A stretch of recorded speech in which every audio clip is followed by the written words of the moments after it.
What's up? This is EJ Stewart. What if I drop 40 days, 40 nights? One, you can't do it. All you are your words. If there's anything you learned about me, I'm going to keep it 100 with you. Every morning,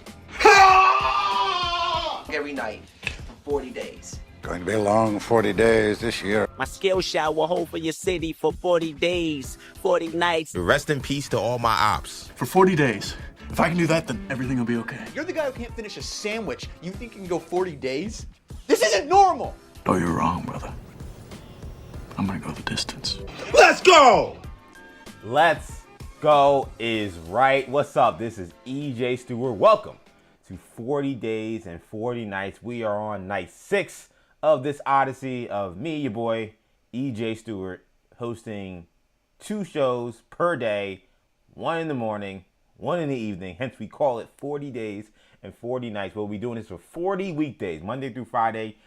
1 show at 8 a.m., which we streamed earlier live on YouTube, on X, on IG.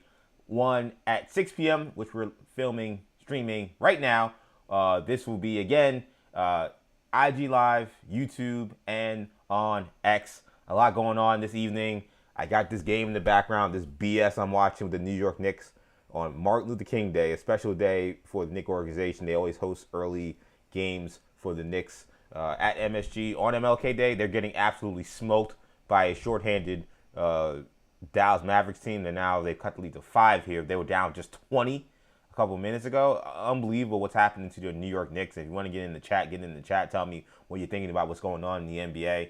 We have some NBA All-Stars to talk about. We got some starters to talk about that were announced earlier today prior to the games. I think Peacock's doing a really cool thing with doing this mega slate of NBA games. Sorry for the rest of America that you have to watch this sorry-ass Knicks team the way they're playing recently. But they are indeed playing right now against the Dallas Mavericks. Score is 51-36 currently in the second quarter. But we'll be talking plenty of non-Knicks stuff because it's a big night in football. It's a massive night. Obviously, we had the NFL situation go down yesterday with the divisional round. But tonight, you got the conclusion of the college football season, which now feels like a marathon because of the fact they were playing so deep into January due to the college football playoff and due to all these extra games.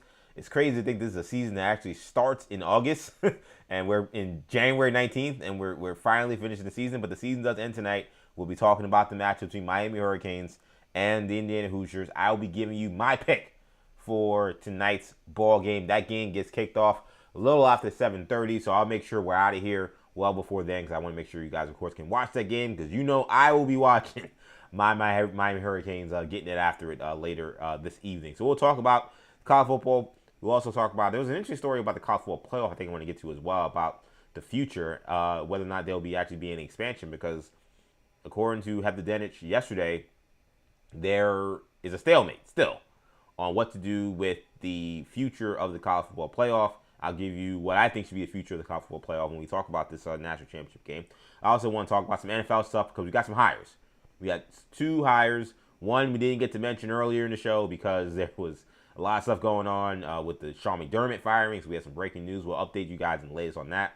But I want to get some NFL hires. We have a new head coach in Atlanta. We now today have a new head coach in Miami as well. Miami Dolphins, not the Miami Hurricanes. They have hired a new coach, and we'll give you the latest on that as well. So we got a jam-packed, awesome evening show for you here. Again, 40 days, 40 nights. Your boy, EJ Stewart again. Make sure if you're watching on YouTube, shout out to the folks on YouTube. Again, you can get in the comments. Make sure you like, subscribe, do whatever you got to do to support this video. Of course, on X as well, EJ_Stewart is where you'll find me on X. That's where we're streaming live on X. Action EJ is where you'll find me on Instagram. Again, the YouTube, we're streaming live from our YouTube channel. New Generation Media is where you'll find us. NU Generation Media on YouTube. EJ_Stewart on X. Make sure you follow me on X. Make sure you give me some support or whatever you can do on X. Again, make sure you follow me on there and support me there. And support me again on Instagram. Action EJ is where you'll find this show live streaming now because I have to click the damn button. I always forget there's one last step I got to do to make sure everything's going. But we're now streaming live. Streaming live officially now on IG. Night 6 getting going here for 40 days and 40 nights. Let's get it rocking with the biggest thing that's happening right now, which we have a national champion to crown tonight. We have at a little after 7:30, so we're about this game, knowing football and sports, probably will start around 7:45. So we're give or take an hour and a half away from a new national champion being crowned. We have the Miami Hurricanes, who are going to be playing in their home field, which does not happen quite often in college football when it comes to a national championship game. But Miami will be playing at Hard Rock Stadium in South Florida to take on the Indiana Hoosiers, the number 1 seed in this college football playoff, a team that has been dominant for most of the season. They have handled most of the opponents that they've seen this year, and I think this should be a good game. Indiana came in favored 7.5. That number has come down from a higher number. I think when I first saw this, I think this was like 8.5. It might even been 9 at one point. So I guess that tells you kind of where the momentum is going in terms of the money. But here's what I'll say about this game. I mentioned some of these things earlier, but I'll echo my similar sentiments I said earlier. And I'm going to try to be, I'm not going to try. I'm going to be fair to Indiana and what they've done this year and give you a real breakdown of what I expect from them tonight.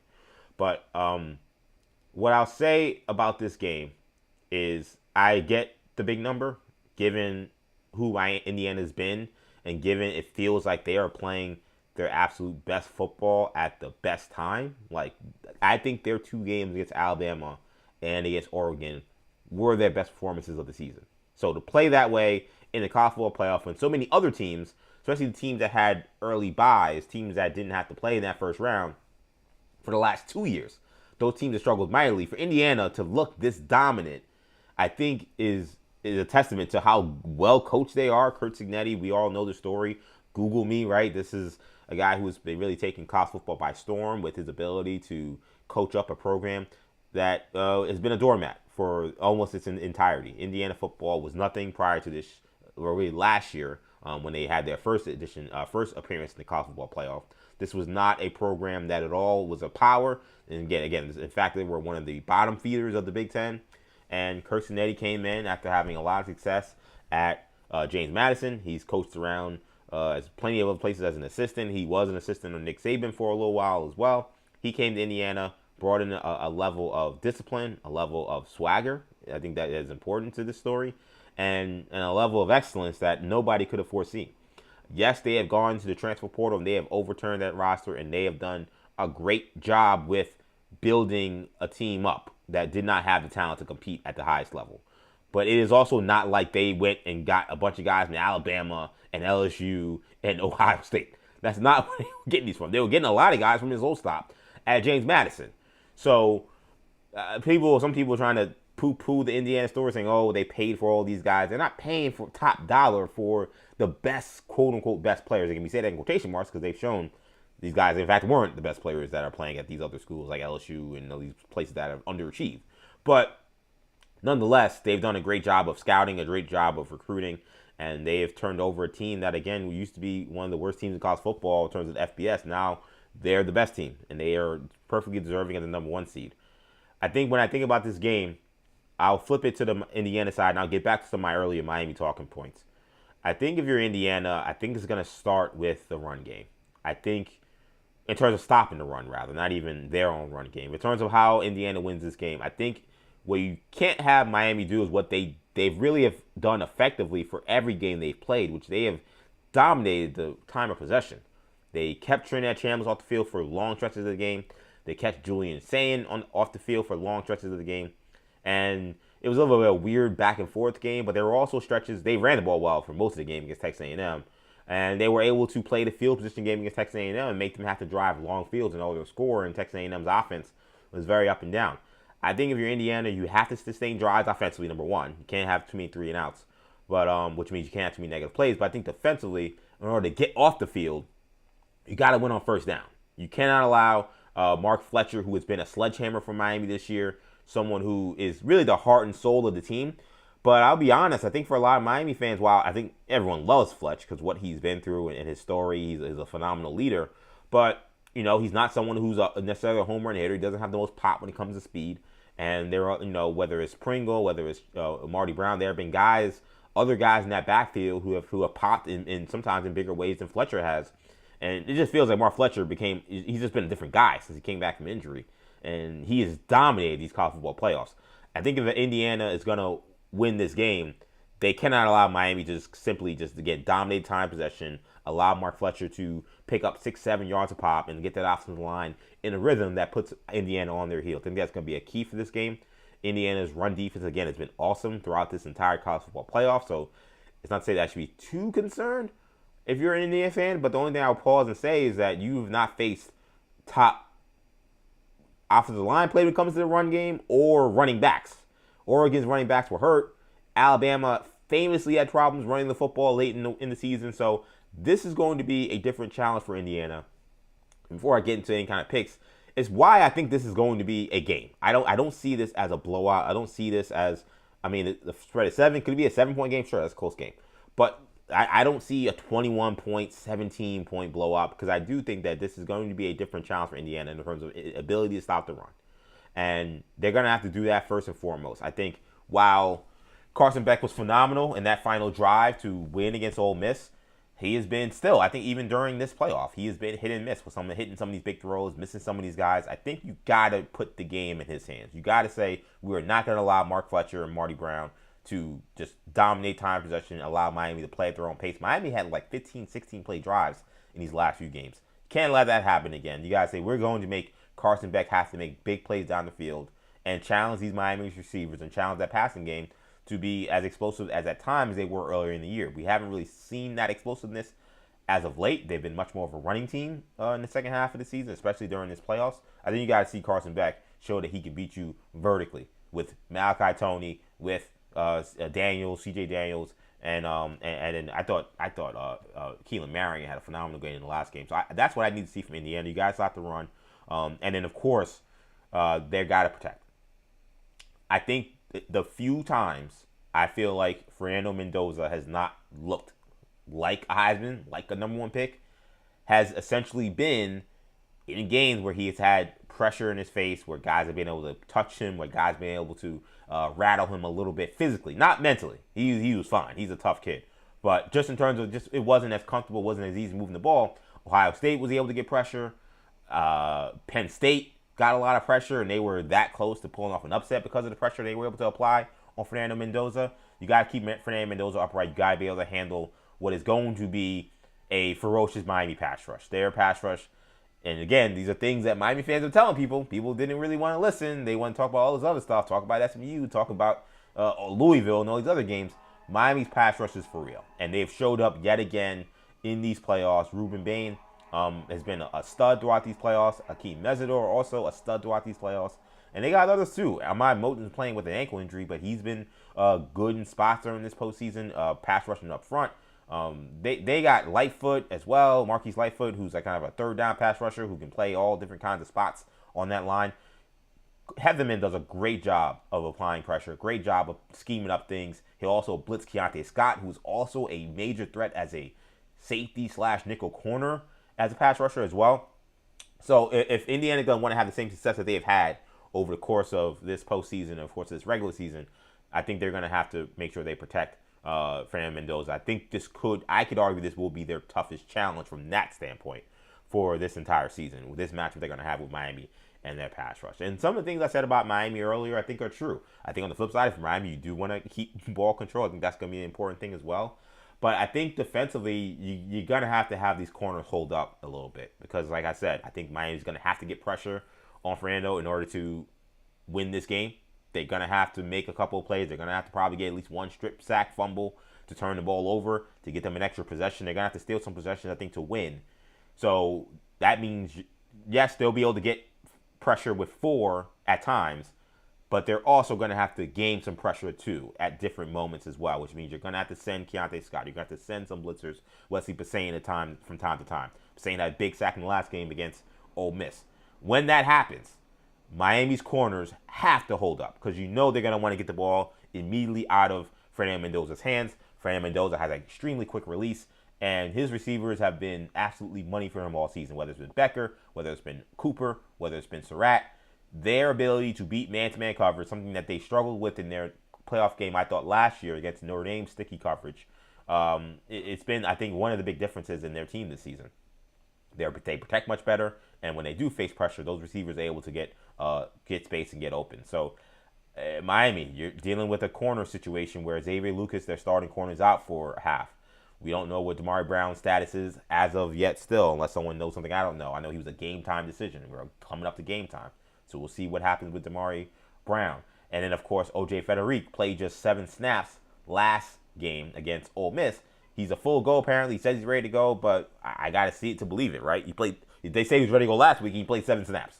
So how healthy is their cornerback situation going to be? They were playing a true freshman at one point in the game. So that's not ideal, I think, against Indiana. So I think for Miami, their corners are going to have to hold up. And for Carson Beck, man, he's got to play a clean game. He has continued to do that. He had the one interception that really kind of wasn't his fault last game. Besides that, he's been money in terms of taking care of the ball. He hasn't really put the ball in too much, danger, so to speak. He's got to play that way again. You can't have what happened with Dante Moore last time, where it was first play of the game, they are immediately jumping a route to get an easy pick. Second play, second, third drive, he's fumbling deep into his own end zone. Those plays can't happen.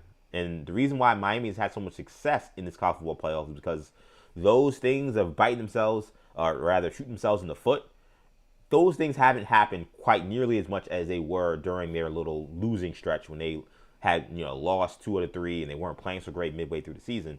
Miami has cut down the penalties, though last game the penalties kind of got back up on them again. They cut down the penalties, and they've done a good job of taking care of the ball.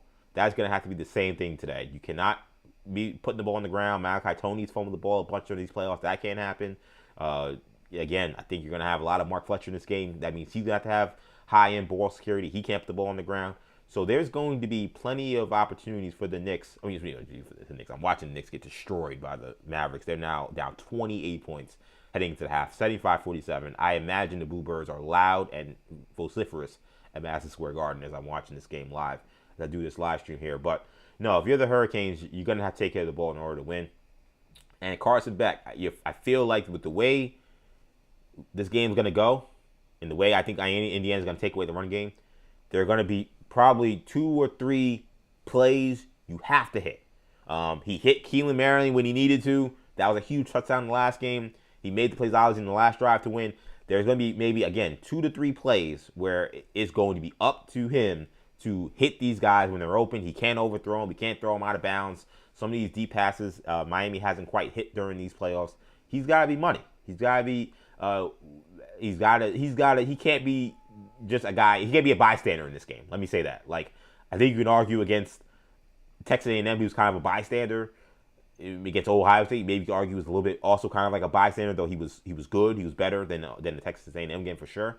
The Ole Miss game, he won the game. He was great. He's gonna have to do that again if they're gonna win. I think Josh Pate said it best. If Miami's gonna win this game, they're gonna have to play their best game. Are they capable of doing that? I think they are. I think you're playing at home. I think you're playing in home confines. I think this is a team that's been on the road for a long time. We forget they not just have played every game, obviously, road game to start the playoff, and then also that stretch of games to the bowl games, obviously, they get you to the conference, to the national championship game. They also finished their season with at least 2, maybe 3 road games to end the year. They finished against Virginia Tech. They finished against Pitt to end the year. So they've been on the road for a while. This is the first time they'll be back in the home confines of Hard Rock Stadium in a minute. And they will be in their own home locker room, which is information that I learned today, or we all learned, but I saw today on social media that Miami will be in their normal home locker room. They will be on the road sideline, which is going to be interesting for them, not used to what they're doing. It's going to be at nighttime, obviously. The sun will be down, so the typical advantage of the road sideline, having the sun coming in during the day, that's not going to be a factor. But that will be interesting for them to be on the road sideline. But they do get their home entrance. They're going to get their home locker room. So those things, I think, are supportive and helpful for Miami. You could make a case that maybe, you want to just keep things as they are, keep going on the road, keep being the road warriors, keep this mentality. I actually think, given the magnitude of what's at stake, and given how much the city, the community, how much they're behind this team, I think that they actually can really benefit from this being a home game, not in terms of necessarily crowd, though I'm actually curious about that. What is this crowd going to be like? There are some factors in this game that I think are going to be so interesting because this is Miami playing in their whole stadium. Because like I said, they are home entrance, when they come out of the tunnel, home locker room, different sideline. And again, this is not a Miami ticket thing. So there's, in theory, even tickets. Like, what's it going to sound like in there? Is Miami got to go to silent count at home? Like, how loud are the Indiana fans going to be? Just from the Indiana side, from what I have seen, they have been very, what's the word? They have made it very clear they have traveled well. They feel like they've traveled well and that they're going to have an impact on this game. They're obviously Indiana fans, and it's been kind of funny to be like, hear people being like, well, I'm in South Florida. I mean, excuse me, not South Florida. I'm in South Beach, and I see nothing but Indiana Hoosier people walking around. I'm like, well, yeah, well, the people from Miami that are Miami fans are going to go to this game. We're not going to be hanging out on South Beach. That's like, if the Mets or the Yankees were playing in the World Series against, the Dodgers or whoever. Dodgers, obviously not for the Mets, but, against the Dodgers or the Astros, and a Dodgers and Astros fan going before game one is like, oh, man, I'm in Times Square, and all I see are Astros and Dodgers fans. Man, we're going to take over Yankee Stadium. We're going to take over Citi Field. Well, the people who live there aren't going to a tourist trap prior to getting ready for this game. They're just living their normal lives. They're probably going to work. Some of them probably went to work today. Maybe left a little early. Definitely need to get there early. Apparently, President Trump is going to be there, which means that there's going to be extra security. And they've warned people. Obviously, if you're hearing this now, it's too late for your warning. You're probably stuck in traffic. But the warning has been, get there way earlier than you normally would for a game, in part because it's a national championship game, but also in part because of the security that's going to be happening with getting President Trump in and out of the stadium. So, like, it makes sense maybe in their heads, but I don't think it really makes sense to be the barometer. What I have seen is just from, again, social media. I follow people who root for Indiana. It does feel like there are a lot of people down there. So I am super curious how this game is going to be when it comes to what's going on with the fans. And if Miami does have to go to silent count, if the crowd does start to turn away where their crowd's not that loud and Indiana's crowd is really celebrating, how does Miami vibe with that? On the flip side, again, I don't know what this ticket situation is like. What I've seen is that this has been the highest, most expensive resale ticket ever when it comes to national championship games, which tells me that Miami fans who want to go are like, yeah, you better pay up to go. And it also tells me, like, the people that got tickets, and a lot of Miami fans were buying them immediately after they won their first playoff game, they are going to make it difficult for Indiana fans to get in there if you're not part of the group that gets the tickets for your section. So are Indiana fans be paying $5,000 to get to a ticket while also having to pay for a hotel, pay for a flight, pay for all that stuff? Or is it more likely that a Miami fan, someone who lives there, who's not paying for a hotel, not paying for travel, not paying for all that stuff, are they more likely to be buying those resale tickets? These are just answers I have no idea. We're not going to know until we watch, which is why I cannot wait for this game. I think that, I'm nervous as heck as a Miami Hurricanes fan, but I think just as a football fan, there are just dynamics to this that are super unique. Super unique, and if you're a football fan, super fun just to see how this season is going to end. I think it's time for a pick. Again, we're about a little more than an hour or so away from kickoff. I'm going with the Hurricanes. I'm going with the Hurricanes, but I'll say this. I mean, I'm not going to go this far and say the Hurricanes aren't going to win the national championship. But why I think Miami will win this game is because of the fact that, I think Indiana has shown they can win close games. It's not like they can't. They beat Ohio State. They beat Penn State.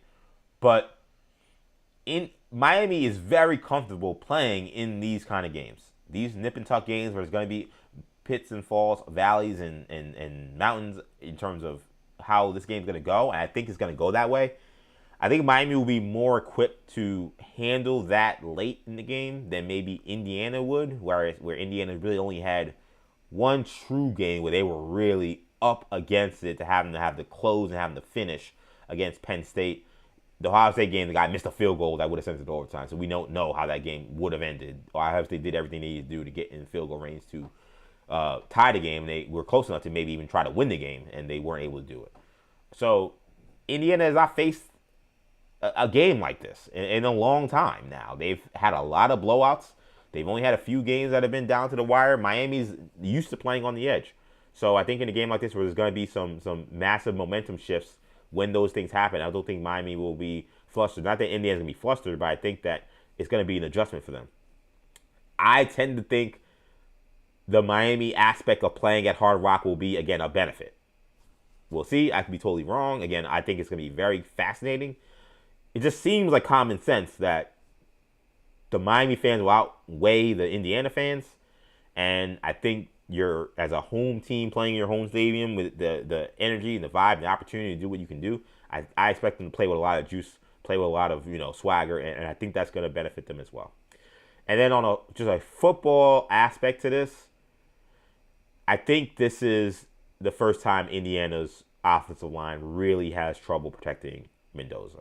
I think this will be the opportunity for Miami to get after the pass rusher. I expect Bain and Mesidor to have a huge game. And what Miami has done well is when teams have tried to take those guys away, as hard as it is. I feel like Heatherman has done a really good job as the season went on of finding a way to scheme around when teams are trying to essentially triple team Ruben Bain. Because there was a stretch where Ruben Bain was kind of invisible. And part of it was because they just were applying 3 guys to him. And they were really...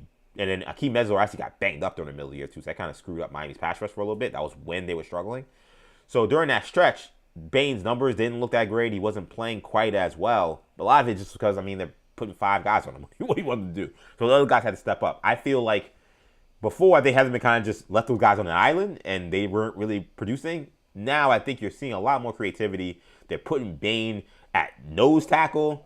So it makes it harder for them to triple team him right in the middle of the play. They're putting him next to Mesidor a lot more. They're just moving him all around the defensive line. They're moving Mesidor around the defensive line a lot as well. It's made them a lot harder to stop. I think Indiana's offensive line will have a much more difficult time stopping this pass rush than they had the entire time. And it's going to come down to Carson Beck. And for a guy who he's been waiting for this redemption, this will be the full redemption for him if he's able to do it. I just feel like this is his moment. Like if he doesn't do it here, then like the Carson Beck story is what it is. For who he was supposed to be at Georgia, people hoped he could be at Miami, though a lot of people doubted him. Now you're at home. Now you have an opportunity to win one game to win the national championship. I think he makes enough plays to get the Canes a W. I'm going with the Miami Hurricanes in a razor-sharp, close game, final score, 24-23. No, I'll do 27-26, a little bit more points. I'll go 27-26, Miami Hurricanes knock off Indiana, and they become the new national champs. And boy, y'all better hope Miami don't win. Because if Miami wins this game, and I'm talking, the amount of ish I'm going to be talking for forever. Forget about tomorrow. Forget about Wednesday. Forget about the rest of the week. And forget about even a year. For all the crap that Miami Hurricane fans have had to deal with and all the stuff people have been talking about this program, in some ways rightfully so, in terms of how they play currently, not the past. You can't talk about the past. The past, Miami got that locked down. The 90s and 80s and the early 2000s belong to the Miami Hurricanes. But what they've been since, it's not much people are going to be able to say. They've been a extremely disappointing program. If they find a way to win this one, oh man, the Miami Hurricane fans will be, as Ric Flair once said, more obnoxious, more abrasive. And there's nothing you can do, and you will have to be able to say absolutely nothing about it for the duration of time, really, until they fall off again. If they do fall off again, that's not going to wood. I hope that doesn't happen. But I can't wait for this game. Should be a absolute fun game to watch. I truly cannot wait. Let's get to what we talked about a little bit earlier in the day. It was the big news. We were waiting for more details to come out about it. I just wanted to briefly touch on some things we did learn since Sean McDermott was fired as Buffalo Bills head coach. So Sean McDermott fired. We've already seen some players not happy about the fact that he was fired, which is to be expected. I think that the players really liked Sean McDermott, so I'm not surprised that the players are disappointed that or some of them at least, are disappointed that he's going to be gone. I said earlier in the show, I still believe it. I look at the Bills situation, and I look at that game, and I don't feel like Sean McDermott was fired for that game. I don't think you could look at a game in which the defense basically shut out the other team in the second half, and basically the quarterback, your reigning MVP quarterback, gets 4 turnovers your team gets 5 turnovers, and you blame the defensive head coach. I don't think that applies to this. And Brandon Cooks, I mentioned how much I think that so much of that play was on him, not the referees. You got to hold on to the freaking ball. So I don't look at this as a Sean McDermott referendum this particular game. I just think they looked at it and said, hey, man, you've been here for a while. We can't get over the hump. It's probably time for us to look somewhere else to see if somebody else can get this team over the hump. Who that guy is going to be interesting. So Brandon Beane will remain general manager. I know a lot of Bills fans aren't happy about that. I've seen that in my mentions for all day today about how much they can't understand why Sean McDermott is getting asked, but then Beane gets to stay. I mentioned earlier my good friend Maggie Gray, who's a huge Bills fan and follows the Bills so closely. She wondered if we would potentially see Sean McDermott stay and Brandon Beane leave. That's obviously not what happened. Sean McDermott had to ask. So Brandon Beane will lead the next head coaching search. I saw from Connor Hughes earlier today from SNY. Now, he's not a Bills person, but he does follow the AFC East closely because of his ties with the New York Jets, of course. He was hearing that Joe Brady was someone that was being looked at internally as a candidate to take this job and become the new head coach with the Buffalo Bills. Brady is the offensive coordinator for the Buffalo Bills. He has been an offensive coordinator, play caller for various different teams. Before that, the Panthers, that didn't go so well. Previous to that, LSU, that went extremely well. That was Joe Burrow and Jamar Chase and Justin Jefferson breaking scoreboards left and right. So Joe Brady, who is well respected and well thought of in the NFL. Bills fans, I think, kind of have a bit more of a mixed bag. He's so much better than Ken Dorsey, my Miami Hurricanes brethren. But so he's been better than him. But I think some fans have still been frustrated with even Joe Brady's play calling at times. He apparently is one of the top candidates. I've also seen Chris Shula. I've seen Jesse Minter. I've seen Brian Daboll. I feel like if you fire Sean McDermott to promote within, it feels like a missed opportunity to me to do something really bold. Because I think firing McDermott is pretty bold. I think it's telling you that like the message that's been getting across to this team that you've established for the last however many years is not worth it. It's not getting it done. So if that's the case, I know Joe Brady he's not moving Sean McDermott the entire time. He's one of his later hires. But at this point, what's the point of hiring a guy who's been around for all of this and is going to run the same offense you've been running if you've had issues with the offense? Do they think that their defense could be better without Sean McDermott? That would be the only thing I would see as an answer to why they would like Brady. It was they would look at it and say, our defense, while good, has never been elite, and therefore we're going to go with the offensive coordinator who we think has at the very least produced an elite offense at times, and just allow him to hire a new defensive coordinator who perhaps could get this defense to an elite level. What I would argue with that thinking, why I disagree with that thought process, is the defense doesn't have elite players. They don't. Where are the elite players defensively on the Bills? Name me one. They don't have any. Joey Bosa's very good. He used to be elite. I don't think he's elite anymore. He's very good. Bernard is very good. Milano is very good. Is good. Rousseau, I would say, is good to very good. I don't see elite players. And it doesn't mean that you could only have an elite defense with elite players. But damn it helps. Damn it helps. And where was Brandon Beane in terms of his support of getting an elite player over there, whether it be the draft, whether it be the free agency, the Von Miller signing was a disaster. Like, where has it been the elite talent on that side? I don't know if it's just a coaching thing where it's like, well, we get McDermott out there and we hire a defensive coordinator who probably has never been a DC or maybe has, but like now we're hiring, again, Wink Martindale, something like that. I don't know. I just don't see it as that being the thing. I would much prefer they hire someone brand new, someone with a new energy, new vibe. That is typically how this thing works. If you're going to hire a guy to change the culture for a team that's been winning because you feel like this guy's message, as good as it is, has been stale, we're not getting over the hump, so something's got to change. Usually you hire outside. You don't say we're going to hire a guy from within who's going to maybe coach differently. Like, that doesn't work. Like, it rarely does. So I think of John Gruden taking over for Tony Dungy. Again, Gruden came in with his own energy, his own swagger, his own everything, right? He came in with a brand new process to get them over the hump. Like, it wasn't, we're going to take a guy who's already been here and say, let's get this guy who's been with all the losing, who's come up short, just like everyone else, and say that guy's going to be head coach. I don't see how that makes much sense. Now, who do you hire? That's always the issue when it comes to firing a highly successful head coach, especially this late into the process where John Harbaugh is already off the table. And I don't know what Mike Tomlin's doing, but it doesn't seem like he's running to an NFL job right now. That's the problem. Now you come into a situation where the Kevin Stefanskis have been hired, if you like him. The John Harbaugh has been hired.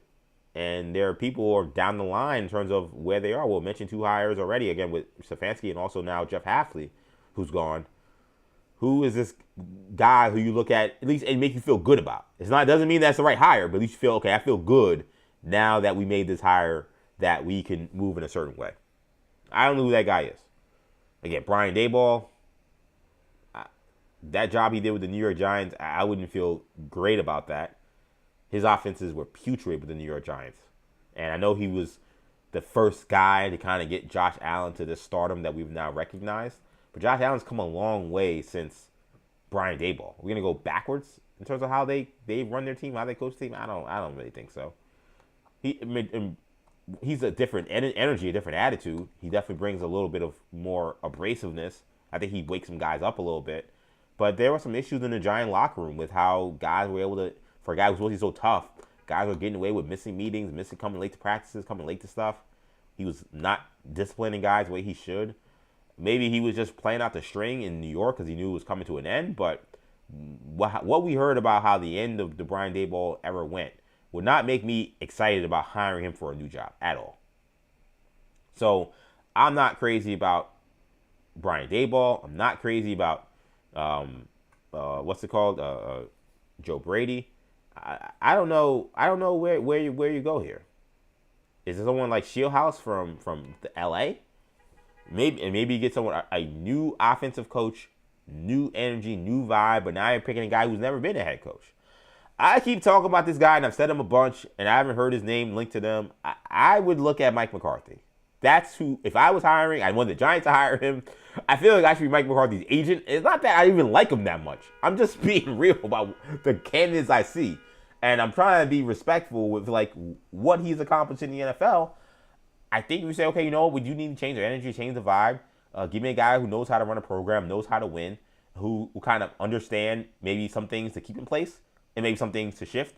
Like, I think he did a very good job of that in Dallas when it came to, like, he was taking over for Jason Garrett, who had been in there for a while, had won some things, not anything big, but had won a little bit. And he knew what to change, what to keep in place, who to hire, who to fire, because he didn't eventually change offensive coordinators. He became an offensive coordinator. People didn't like that decision. It ended up being a smart decision. For all of his flaws, I think he doesn't get enough credit for being a very good coach. And I would look at him as maybe the guy I would look at. I don't like these names of these, like, young defensive coordinators saying that this guy can get us over the hump. Like, it's a tough spot. It's a tough spot. It's unfortunate that, again, like, a guy like Vrabel isn't ready or isn't out there, that Kevin Stefanski already got hired. There are some guys that would make sense that just aren't available for them. So it's going to be a fascinating hire. I don't feel, if you're a Bills fan, I don't know, I feel great about the fact that Brandon Beane's around to make the hire, but it is a reality. He will be there. So we'll have to see where things end up shaking up with that. So let's get some more coaching news happening in the NFL here. So we're coming up now about 50 minutes or so from the national title game kicking off in Miami. You'll have the Miami Hurricanes ranked number 10 up against Indiana ranked number 1. They're playing in Miami for the national championship game, the college football national championship game. That game will kick off. Coverage, I believe, begins at 7:30. Kickoff probably be somewhere around 7:40. So I'm leading you guys up to that. I don't know if I go all the way up to 7:30, but I'll probably come, sometime a little bit before then, so you can get your wing, get your pizza. That's what I'm getting tonight. I'm getting wings and pizza tonight. Andrea, my fiance, she always, she has certain nights where she teaches yoga, so she's a yoga instructor, and certain nights, where she teaches, she knows there's certain spots that I like, the foods she likes, and I love this pizza spot that she works by, and she was like, "You want me to get pizza from the pizza spot you like? And I'm like, yes, please. And make sure the wings are there. Because she knows this is one of the most important nights in my sports life. Like, I'm sitting here with a grin watching the New York Knicks put on an absolutely crappy, pathetic, embarrassing performance on Martin Luther King Day. And I can't even get that mad because I could be a couple hours away from watching the Miami Hurricanes win a national championship game. And if they lose, it'll be heartbreaking. But it is also, it does feel like, wow, they're in the national championship game. That's not a consolation prize. You want to win. But for just how downtrodden this program was, to get to this point is a big deal. It is a big deal. It's a big deal for people who root for this team. So I'm excited. So I'm here hosting this live stream on the night of the college football playoff national title. Again, this is EJ Stewart. You're watching 40 days, 40 nights. Again, you want to get this content, you watch it live, you're like, where does this content live beyond just live? Let's break it down before we continue the rest of the show. You always follow us and subscribe on YouTube. New Generation Media, where you'll find 40 Days and 40 Nights on YouTube. And not just 40 Days and 40 Nights. Also, all of our other content that we post on New Generation Media. It is the creative vessel for me, for my younger brothers, Shamari and Kendall Stewart. We do sports commentary. We do pop culture commentary on the things we love. We love superhero content. We love Star Wars. So we have content on there. New Generation Media is where you'll find us on YouTube. Go over there. Make sure you hit subscribe, man. I know I talk about it a ton, but it's important in terms of helping this show, this live stream, this podcast, helping us a tremendous ton. We'll be going to the YouTube channel, subscribing, New Generation Media and New Generation Media. And of course, all these episodes of 40 Days and 40 Nights gets podcasted as well. So watching us, you want to watch old episodes, watch episodes you missed, or rewind back, YouTube's going to be the place to be, New Generation Media. If you can't watch, you're in the car, you're on the subway, you're in a situation where you want to just listen, maybe you don't like my face for whatever reason, that's okay as well. It's a little sad that you don't like my face, but it's fine. I still want you to listen and take in the stuff that we're providing you guys. You can totally check that out as well on our podcast channel, New Generation Podcast Network, where you'll find us on all audio digital streaming platforms: Apple Podcasts, Spotify, SoundCloud, Stitcher, TuneIn, Google Play, wherever you're looking for. New Generation Podcast Network is where you'll find 40 Days and 40 Nights, along with the other content we do for New Generation Media. So if you want to hear New Generation Hero Talk, the podcast that's focused on Marvel and DC news with me, Kendall Stewart, who you heard on Friday, and Shamari Stewart as well, who will probably be on here hopefully soon. If not this week, in the coming weeks, he'll be a guest on here as well. He's a big Gator fan, so while he's supportive of me, I don't know if he's necessarily supportive of my Miami Hurricanes, considering what they've done to the Gators 2 years in a row, and the fact that the Miami Hurricanes own the state of Florida at the moment. But nonetheless, great dude, and we'll see him again on this stream sometime soon. He was on that podcast as well. He also hosts Imperial Broadcast with my brother Kendall Stewart. That is our Star Wars podcast. They do an awesome Star Wars show talking about all the latest things happening with Lucasfilm. I saw Kathleen Kennedy recently officially step down. So now Dave Filoni is helping lead now the new era of Lucasfilm and what that's going to mean. And there's exciting stuff to talk about with that. So if you're a Star Wars fan, you're a Hero fan, check out New Generation Podcast Network. Again, that's where you'll find us. This, as well as other podcasts, New Generation Podcast Network, wherever you get your podcasts. So let's talk about these other hires, man, before we get out of here. I want to quickly talk about the Falcons and what they did. They have a new head coach, Kevin Stefanski. They may have made it official already if they haven't, but he was finalizing a deal to become the next head coach of the Atlanta Falcons. Kevin Stefanski has won Coach of the Year. He's taken the Browns to the playoffs multiple times. I have typically been a Kevin Stefanski fan. I think that he is an underrated head coach. I don't necessarily think he probably approached this season the best, but this season was a dumpster fire. To do what they did with the draft, drafting Dylan Gabriel and then drafting Shedeur Sanders, not having like a real entrenched starter. I assumed that was to tank, but now they might not be in a position to draft a quarterback, so I don't know what they're going to do. So it was a mess. So I don't want to judge him too harshly on this season. I've always thought, and what impressed me about Stefanski was, as an offensive guy, I always thought he knew how to coach the team that he had and knew whatever identity his team needed in order to become whatever they need to become as a team. So when he first got there, when he had Baker and those guys, they were a much better offensive team, but they were a running team. They were not necessarily throwing the ball around for 450 yards and 4,500 yards, 5,000 yard passes season. That's not what they were doing. They were riding Nick Chubb and Kareem Hunt in that running game, and they were still a good defense. Things got changed. People leave. Deshaun Watson thing doesn't work out. He's a disaster. He gets hurt. Then you have to go to Joe Flacco, and he's like, you know what? We're going to be a big play offense. That's going to rely on a couple big plays, and we're just going to play hellacious defense, and we're going to win games in the margins with our defense. And he adjusted to that, and they made the playoffs. They got knocked out of the first round, but they did make the playoffs. So I really appreciated Stefanski being able to adjust to whatever situation he's in. I think this is kind of a weird hire, considering he's an offensive coach, and I don't know really what to make of Michael Penix and his future. I don't know if he has a future in Atlanta, to be honest. I don't know what Stefanski's going to think about that and think about what to do with him moving forward. He's coming off an ACL injury. It's now his second ACL injury in that knee. So for a guy who already had a lot of injury concerns, there's more injury concerns for now for an older player who's now entering his third year only in the NFL, who's not necessarily shown that he's the franchise quarterback or he's a guy you can build around. So for the Falcons, I wondered if it made more sense to go defense again. I know they just had Raheem Morris and Jeff Ulbrich, who's their defensive coordinator, did a phenomenal job. I actually wonder if Stefanski would consider keeping Jeff Ulbrich. I haven't read anything to see that that's the case, but I thought Ulbrich did a good job with their defense. I wonder if they would have went defense again, only because I feel like the Falcons are developing what could soon be one of the best defenses in the NFL. At times they were, in terms of where they were statistically, and then the stats I think show that they were a top defense. They got some pass rushers. They can cover now. They finally, I think, on every level have the talent necessary to consistently stop people. The offense just couldn't be consistent. You know, now they finally get a consistent defense. Now they have a consistent offense, which was even the problem with Arthur Smith. But the passing game again with Penix was hit or miss. It was hit or miss again with Kirk Cousins. You got Bijan, and I'm sure Kevin Stefanski probably led his interviews being like, hey, look what I did with Nick Chubb when Nick Chubb was healthy. If you think that was good, I didn't have a Ferrari like Bijan Robinson, who's a home run threat, who can take it to the house on any given play. Like, this is a different vibe, a different kind of player. So I know how to maximize his talent.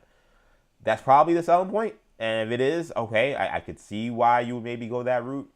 Again, I would have went maybe young defensive guy. I feel like this could have been an opportunity for Jeff Hafley, for Chris Shula, for someone like that, who maybe, it wasn't so much the problem was defensive coach. They coached defensively fine. Maybe they just needed an attitude adjustment.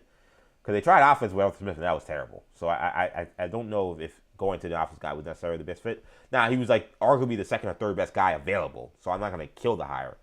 I thought it was kind of an odd fit, but you can't kill it. You get a two-time coach of the year. He's the most accomplished coach the Falcons have had since Dan Quinn. So that's fine. For Stefanski, it's a pretty good spot. I've said I think the Falcons are kind of, I don't want to go far as sleeping giant, but I think people have kind of dismissed them as a good job when, again, I see a great defense and I see one of the best players in the NFL at running back. I know running backs have short lifespan, so to speak, in terms of prime years in the NFL, so you kind of have to hit the iron kind of fast, which is why I wonder how aggressive will they be? Will he identify a quarterback who is not on the team, who he feels like he can make a big splash and make a decision on a guy who, again, is not there? Does he like a Tua? Does he like a Kyler Murray? Does he like someone like that we don't know? Or will they ride with Michael Penix? Hope that he's healthy by week 1, though that's not maybe a guarantee, given how late in the season he got hurt, and given this is his second ACL. All very important questions for the Falcons as they move forward with their coaching hire. Also, coming in today as well, breaking news, the Dolphins hiring Jeff Hafley to be their head coach. They're finalizing what I just saw from Adam Schefter, and that's why I was looking at my watch, as a 5-year contract for him to become their head coach. So Jeff Hafley, the defensive coordinator for the Green Bay Packers, is now headed to Miami. I wish I could be excited about this. I mean, as a Jets fan, I look at this and I say, ho-hum, and I move on. This is not something that scares me at all as a Jets fan. I think if you're the rest of the team in the AFC East, you watch just to say, okay, and you just kind of go along with your day.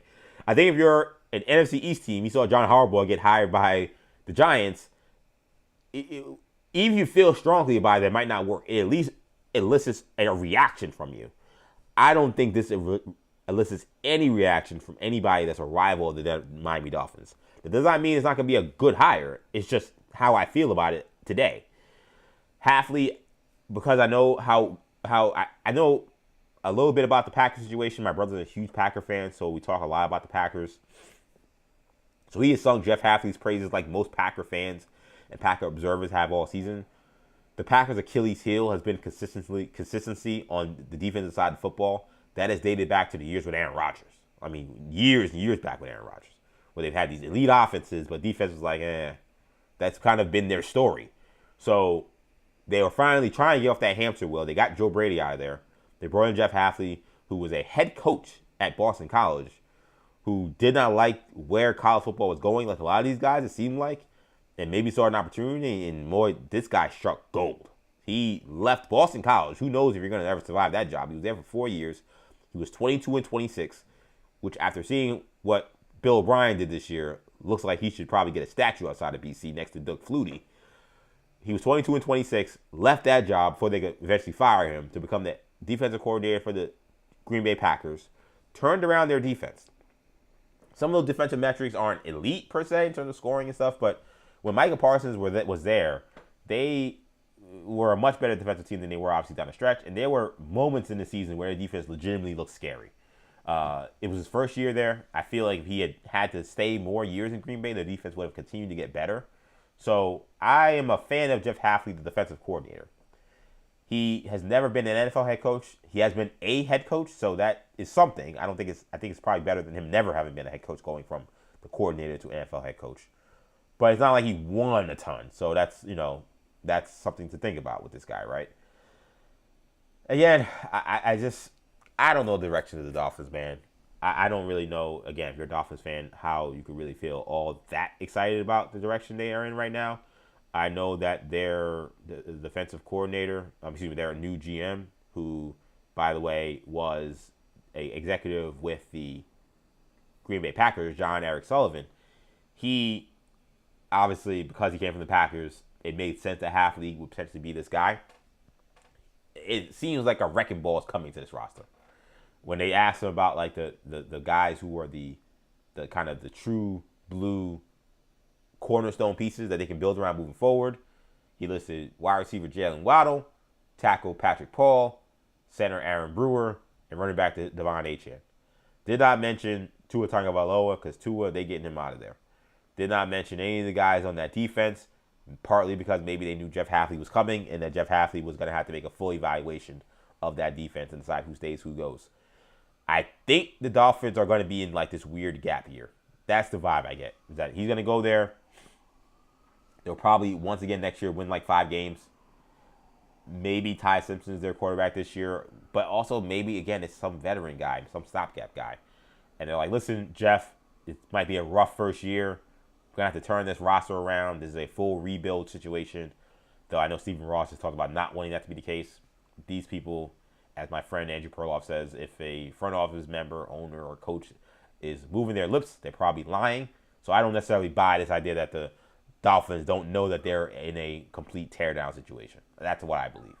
Stephen Ross may try to push them to say, hey, is there a star out there we can get to turn this thing around? I don't think this is actually going to end up happening. So I know this is probably a teardown situation.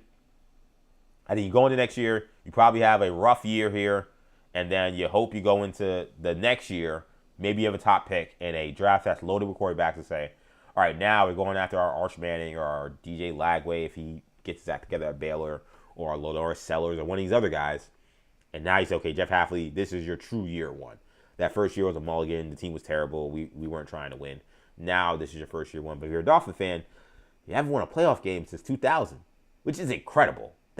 It's the most of any NFL team during that stretch.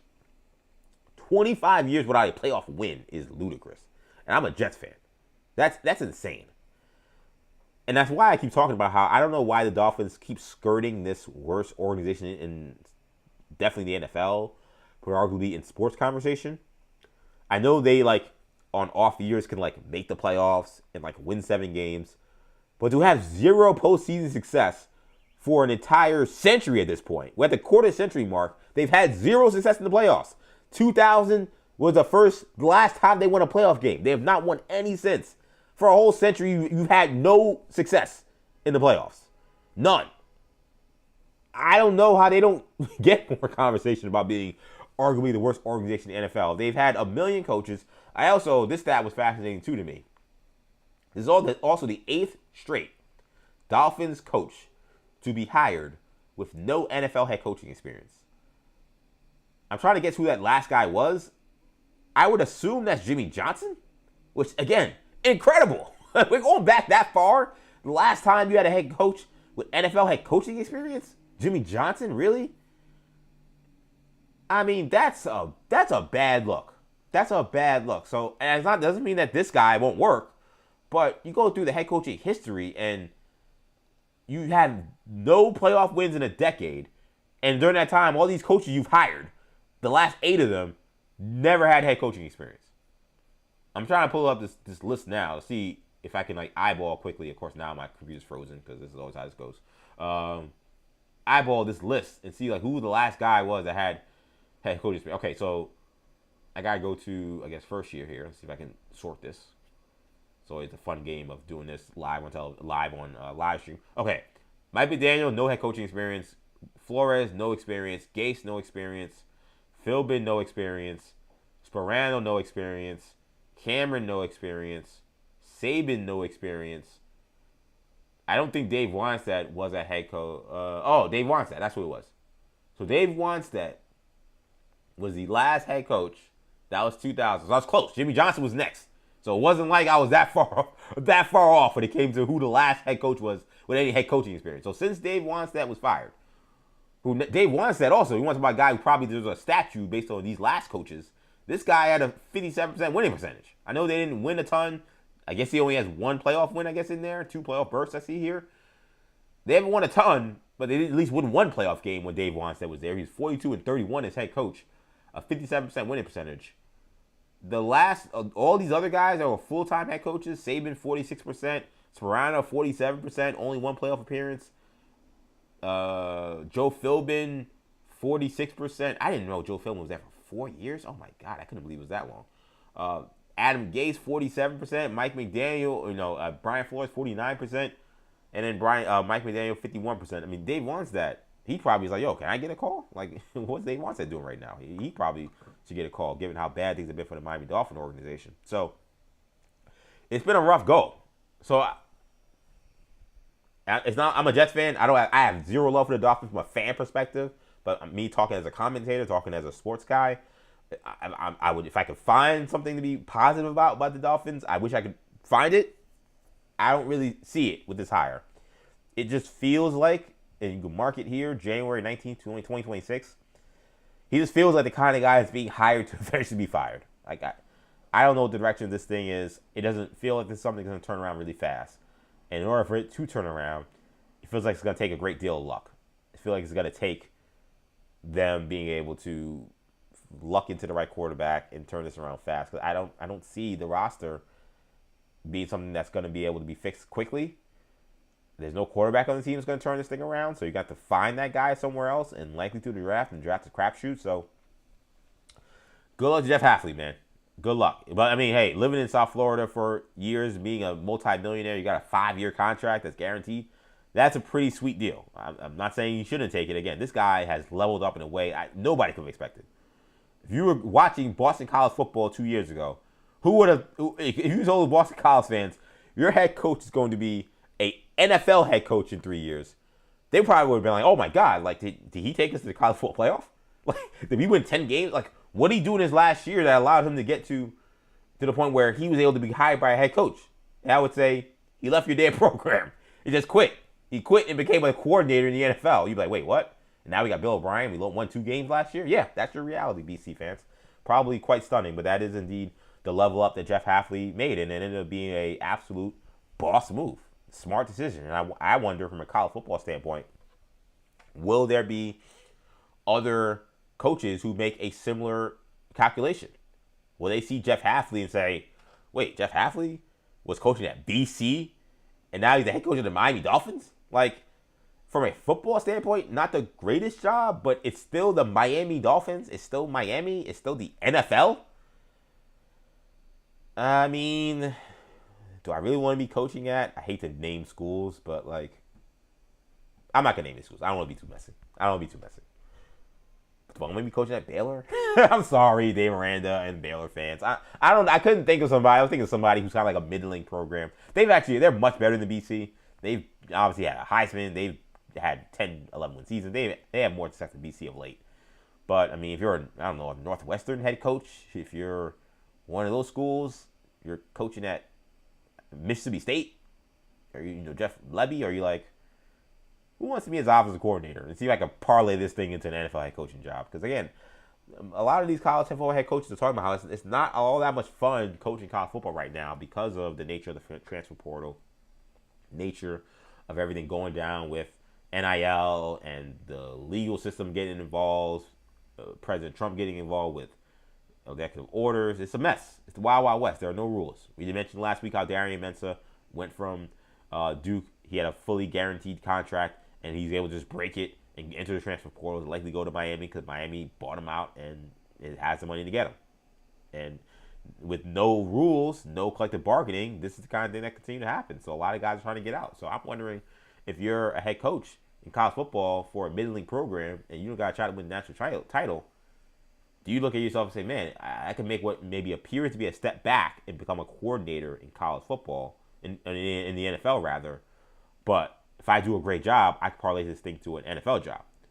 Now, the flip side is you can also be Chip Kelly.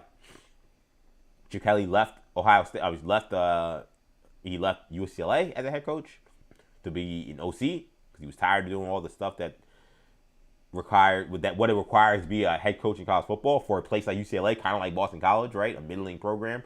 Can't seem to find his way. Doesn't have a lot of money. He saw the Jeff Hafley thing. He was like, well, Jeff Hafley probably saw him. But he was in the same Jeff Hafley boat and was like, I can stay here, but I'm probably going to get fired for winning 6 games, 7 games a year. So let me just quit. He actually didn't go straight to the NFL. He went to Ohio State, won a national championship, parlayed that into an NFL OC job. He's just not a good OC. So Jeff Hafley is very good at his defensive coordinator job. He went to the right team. He went to a team that got Micah Parsons and was going to go to the playoffs. Chip Kelly said, I'm going to go to the Raiders. So with Geno Smith and Pete Carroll, and we understand how that went, right? So it's a flip side. You can now Chip Kelly's career kind of may be over. I don't know. I don't know what his future is moving forward, but Jeff Hafley may end up being like a inspiration for other head coaches who maybe look at that and say, maybe I could do Jeff Hafley route, be a DC somewhere, and parlay that into a cushy NFL head coaching job. It is something at least to consider. Again, we're coming up now about 25 minutes away from the national championship game, Miami facing Indiana earlier in the show. I made my official pick. Going with the Miami Hurricanes. Surprise, surprise. I sit here in a Miami Hurricanes shirt. This shirt will likely then turn into my Sean Taylor jersey, though I've been on the fence about whether or not I should wear it. I wore my Sean Taylor jersey for the first round game, I think. I'm a superstitious guy. You gotta wear the same things, do the same things. I don't think I actually wore a Miami shirt for either the quarterfinal or the semifinal. So that does kind of have me wonder, oh man, do I go back to the jersey? But we won the last 2 games. But then we also won the first game with the jersey on. So it makes me think maybe I could still go back to the jersey and it's fine. I don't know. I'm definitely superstitious. I'm definitely figuring out what my clothes will be for this game. I will be tweeting live. So trust me, this show is going to end.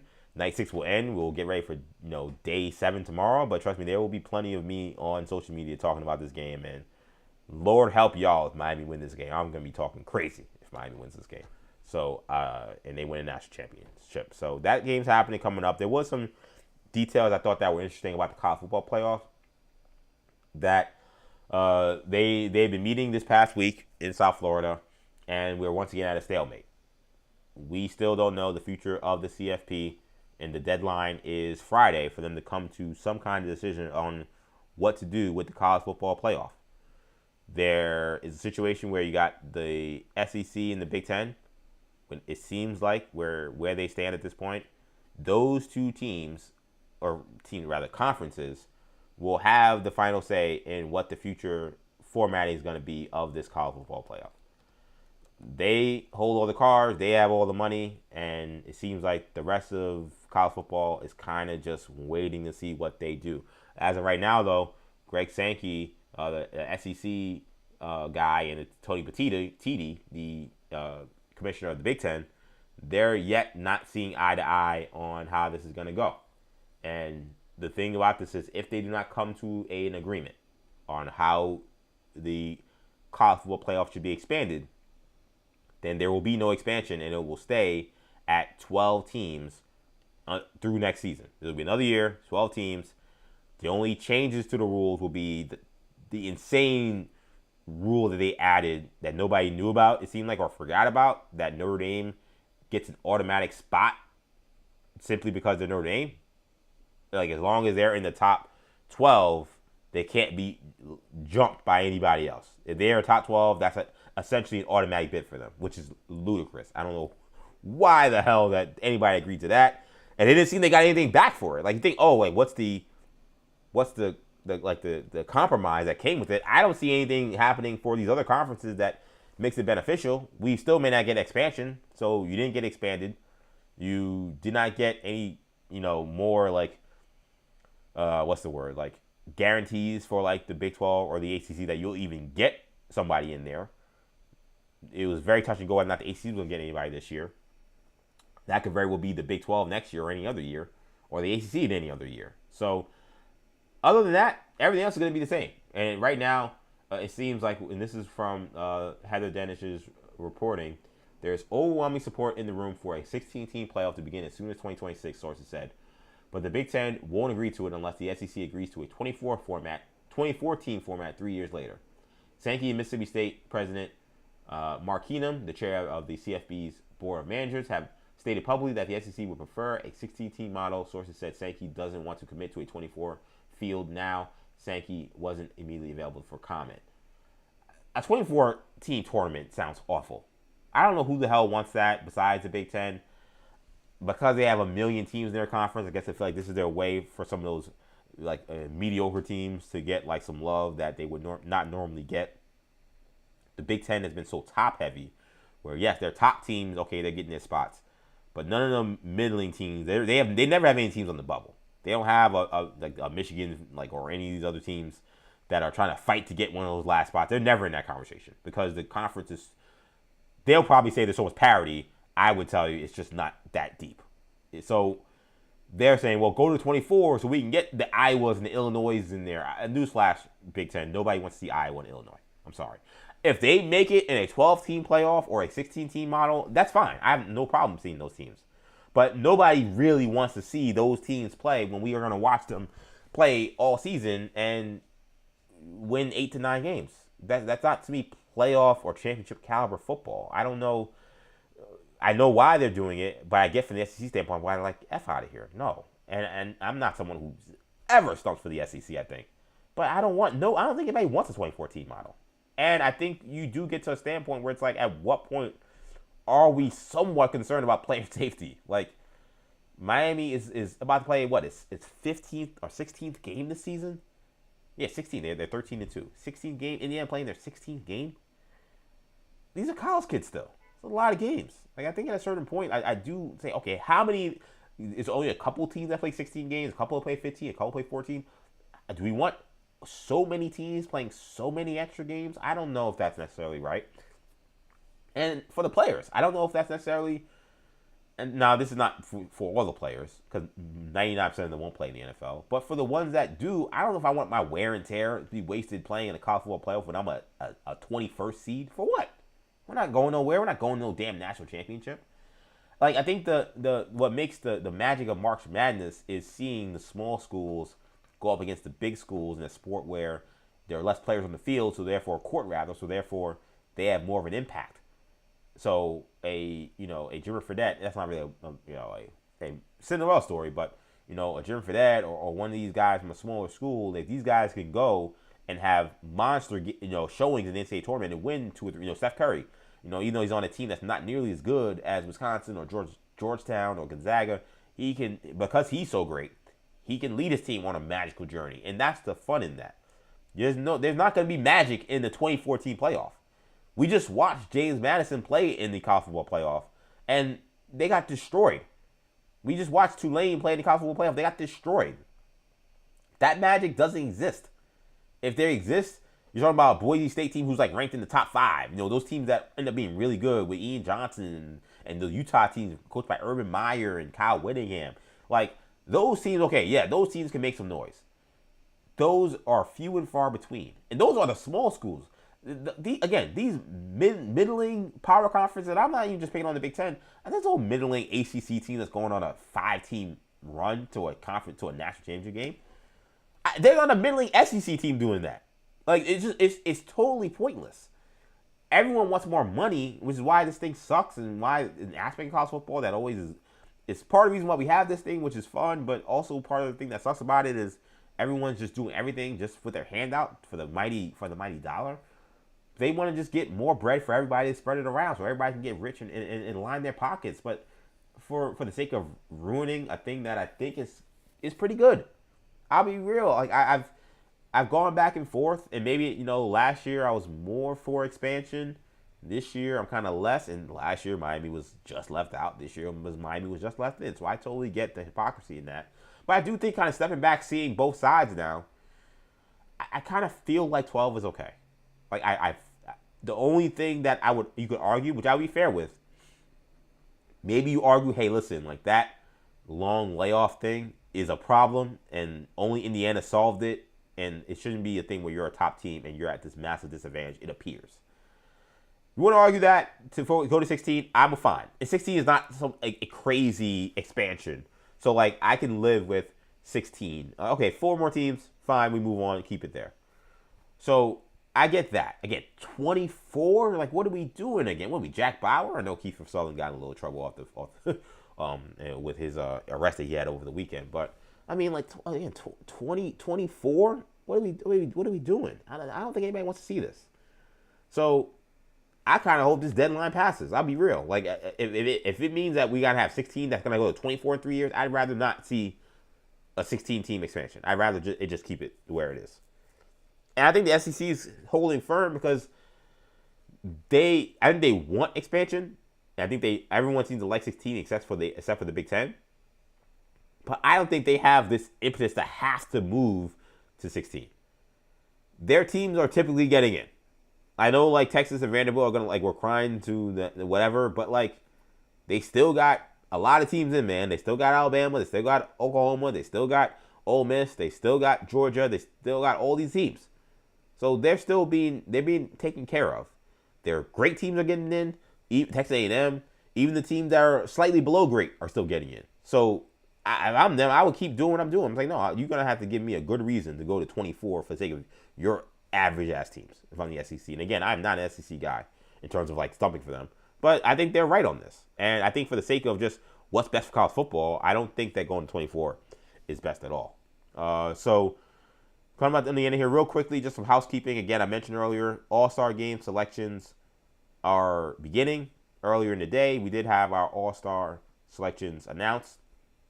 Your starters, ironically enough, ended up being the starters that I predicted. And Kendall predicted. Kendall Stewart, we did our All-Star selections for who we would take as starters, who will we put on the reserves. I should be able to pull up I think I have my selections still here, so I can pull them up. But for the West, you'll have Giannis.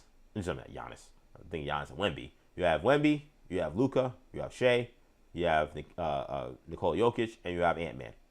In the East, you have Brunson, you have Maxey, you'll have Giannis, this time for real. You'll have Giannis, well, who else am I forgetting? Who am I forgetting? Kate Cunningham, and last guy. Who's the last guy? Or is that everybody? I think that's everybody. Let me pull up my roster and see who I'm missing. But I think that's most of the guys I can think of here. Let's see here. Jaylen Brown. My bad. Forgot the Celtic. Jaylen Brown. So those are the starters. And again, as you can see, because I have my list up there, those are the guys that I picked. Those are also the guys that Kendall picked. Some people are arguing, should Donovan Mitchell have gotten a look? His numbers with Brunson are really close. Brunson's team has been better, though hard to say that today. The Knicks are now down 20 points with 8 minutes left in what probably is one of the worst MLK Day performances the team has ever had, and that's saying a lot considering this is the Knicks organization. There's been a lot of losing. But considering it's a team with championship aspirations, they're playing against the lowly Dallas Mavericks, and they're getting just curb stomped, is an embarrassment. But nonetheless, still a better record. He's been a better player than than Donovan Mitchell for most of the season. I didn't have a problem with Jalen Brunson getting that spot in the West. I thought those were the right picks. I think the West, in the East rather. And the Western Conference picks I think also were correct. I had the same guys as well. I had Luka, I had Shea, I had Wemby, I had Nikola Jokic, and I had Anthony Edwards. I am fascinated to see what ends up happening with the rest of this list. Do we end up seeing some of these other guys that we talked about making it? I think it's a extremely fascinating group. I look at a lot of these guys here, man. I'm looking at Steph Curry, Durant, Sengun, guys who I think are locks. I think Jeff Holmgren is probably a lock. I don't know how I feel about the rest of these guys. I think this last three, Jamal Murray's probably a lock. I think to me, the Murray and the Booker and the Avdia ones, I think are going to be the ones that are going to be highly contested. Oops, I got my wrong camera up there. I knew something was going on. That was weird. Let's fix this bad boy. There we go. I think the Avdia potentially and the Booker potentially is going to be hotly contested. I have my list of guys that are honorable mentions. I mentioned Kawhi Leonard, who's having a phenomenal season, but also just got hurt. He is going to be out for some time to deal with some knee irritation. I don't know when the voting happens. I don't know if it will matter with the voting. I assume the voting happens like today, so they would know in theory that he is injured. We don't know how long he's going to be out. The All-Star game's in a month. In theory, he could be back for that. And he is a Clipper, and they're playing at Inuit Dome. I don't know if that matters either. But as Kendall and I mentioned, I also don't know if you're the NBA, if you really want Kawhi and Ballmer being the face of this thing, given everything that happened with the Pablo Torre investigation into the no-show job that may have been their way of superseding the cap. So I think it'll be no skin off Adam Silver's back if Kawhi is not there. But he was my last. He was my last cut when it came to picking who should be the All-Stars there. And quickly going back to the Eastern Conference, a little bit tougher job finding the exact guys to get in that roster. I feel pretty good about my list. Again, I think Ingram and Towns would probably be the guys I would quibble about in terms of whether or not they get in. Finding a Orlando Magic, I think, is going to be interesting. Who do you pick? Do you pick Bane? Do you go with Wagner? Do you go with Boncaro? Both Wagner and Boncaro have kind of had they've been injury prone. They've missed some games. Bancaro's had an underwhelming season. Someone like Josh Giddey, who I think has had a kind of under the radar great season, get in. He's also Josh Giddey, and there's things that come with him. And does the NBA want him around during All-Star Weekend? I'm not 100% sure. So, though they may need him, I guess, if they're doing this whole USA versus World formatting this year. So it's going to be a fun thing to continue to follow. I don't know if they actually said finally when they're going to announce the reserves. They kept saying at a later date. I kept assuming it'd just be next week. That's usually when it is. They do the starters and then the reserves are the following week. I don't know why it's different this year, but maybe it has something to do with the fact that they're doing this new, again, formatting. I don't know. And maybe they need an extra day if there is a situation where they have less world players that they could ask other guys, hey, do you want to play in the All-Star game? Because we need extra bodies. These are all things that I guess will be determined if they haven't been determined already. This has been a fun one, man. I think that's where I'm going to leave it, man. I think that's where I'm going to do it. So this is, again, it's been New Generation's 40 days, 40 nights. This is, again, it remains a super fun project. We're streaming live on YouTube, New Generation Media. Make sure you subscribe to the channel. If you've been watching, be sure to like this video. Like this video, comment in the comment section. Let us know what you think about the episode. All that stuff is helpful for us. Again, give us a like, give us a comment, give us whatever you got for engagement. We definitely appreciate it. Shout out to the people on YouTube watching New Generation Media. Shout out to people watching on my X account, EJ_Stewart. That's where also you can find me on X. Make sure you follow me on there. EJ_Stewart on X. Action EJ on Instagram, which is where I am also streaming live on IG Live. So make sure you follow me on both IG Live, or IG rather, Action EJ, and on X, EJ _Stewart. The show and the channel also has social media accounts as well. Follow us on Instagram, New Generation Podcast, and on X, New Generation Pod. And make sure you follow our what's the name? We have obviously a podcast channel where all these episodes are getting podcasted. Every episode of 40 Days, 40 Nights. It ends. I go up there. I post it up so everybody can see it, so you can listen to it back. Or if you weren't able to watch for any reason, you can listen to it on your car ride, on your subway ride, on your train ride, whatever you're on. You can catch us on New Generation Podcast Network, all audio platforms, New Generation Podcast Network, and New Generation Podcast Network, Apple Podcasts, Spotify, SoundCloud, Stitcher, TuneIn, Google Play, whatever you got, we're on there, New Generation Podcast Network. And same thing, give us 5 stars, leave a review, leave a comment. Again, all that stuff definitely helps. So if you can, give us that support. Again, give us a 5-star review, give us a comment, give us all the engagement we would want. We greatly appreciate it. Shout out to Jesse watching on IG Live. I've always wanted to make sure I wanted to show up and give him some love, but every time I end up seeing it, I see it late, or I'm not able to get it up. So I want to make sure I give Jesse a shout out for watching on IG Live, where again I stream this show every weekday, 8 a.m., 6 a.m. And tomorrow will be fun. Well, it'll be fun for you, regardless of what happens in this Miami game. You either have an EJ Stewart who will be coming in here talking crazy, talking swagger, talking all the things that you would expect from a Miami Hurricane fan who has suffered for almost 20 plus years waiting for his team to finally win the national championship. If they win the national championship, it's going to be crazy how I act on this show. If they lose, I will be miserable. I will be sad. You will have EJ tears to drink. And that also will be fun for you. Will not be fun for me. It'll be extremely frustrating for me, but it'll be fun for you. So whatever happens, tomorrow is a must-watch show. So you're going to want to watch really both shows. 8 a.m., again, live, 6 p.m., live, 40 days, 40 nights. Day 7 and night 7 is going to be an absolute doozy. And we'll, of course, learn more about this coaching cycle. I want to get into some baseball stuff as well, because there's some baseball stuff that we didn't get to today that definitely is interesting, and things are starting to heat up. So we'll get to some stuff probably on tomorrow on the hot stove front. That's going to do it for this edition of 40 Days, 40 Nights. Thank you guys so much for rocking with me. Week 2 of 40 Days, 40 Nights off to a great start. We'll see what guests we may wrangle this week. We'll see what other stories come up this week, but I'm sure it will continue to be an absolute blast. It has been an absolute blast already. Thank you guys for checking me out. I'm EJ Stewart. I'll see you guys bright and early in the morning at 8 a.m. Go Canes. Let's do it, man.